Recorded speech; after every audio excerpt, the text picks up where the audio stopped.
Lena was no stranger to lucid dreams. Since childhood, she'd been able to control them, bending the landscapes and stories around her like a painter with an infinite canvas. But tonight, something felt different. She found herself standing in front of a large, ornate window, its glass streaked with condensation. The room was dimly lit, filled with a low hum. It wasn't a place she recognized, yet it felt oddly familiar, like a forgotten memory begging to be remembered.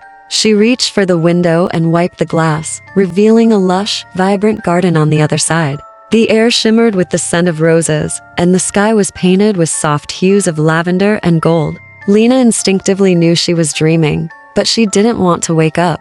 Not yet. Not here. She focused on the garden, concentrating on the details: each blade of grass, each fluttering butterfly. She wanted to see how far she could push this dream, how much she could alter it without losing control. She closed her eyes for a moment, then opened them again, and when she did, the garden had transformed. The roses now had petals made of glass, refracting the sunlight into a spectrum of colors. The butterflies were no longer mere insects. They had delicate wings like stained glass, hovering gracefully in the air. Lena smiled. This was her world, her creation. But then, as if a shadow had slipped into the edges of her vision, she felt a pull, a strange tug on her consciousness. It wasn't the usual pull of waking. It was something else, something deeper, more persistent. She turned away from the window, and there, in the middle of the room, was a figure. It was a man. His face was blurred, his features unclear, but his presence was unmistakable. He stood motionless, as if waiting for her to make the first move.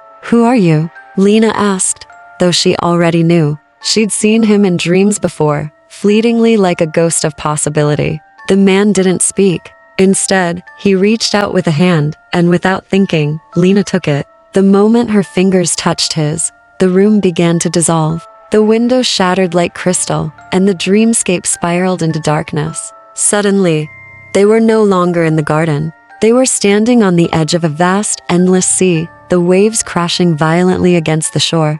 The man remained by her side, his presence solid and warm. His hand still gripped hers, guiding her forward. "Where are we?" Lena whispered, the wind pulling at her hair. "You wanted to see the future," he said, his voice low and soothing.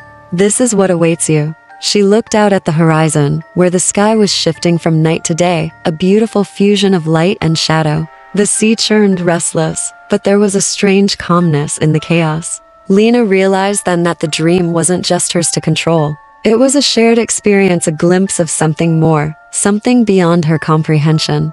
As the man turned to leave, Lena felt the tug of waking life pulling her back. But she didn't want to go. Not yet. "Will I remember this?" she asked, her voice shaky. He smiled, the blur of his features finally shifting into clarity, if only for a moment. "You already do," he replied. And with that, Lena awoke, the image of the man's face lingering in her mind. It was the beginning of something she had yet to fully understand. But she would. And someday, when she closed her eyes again, she would return.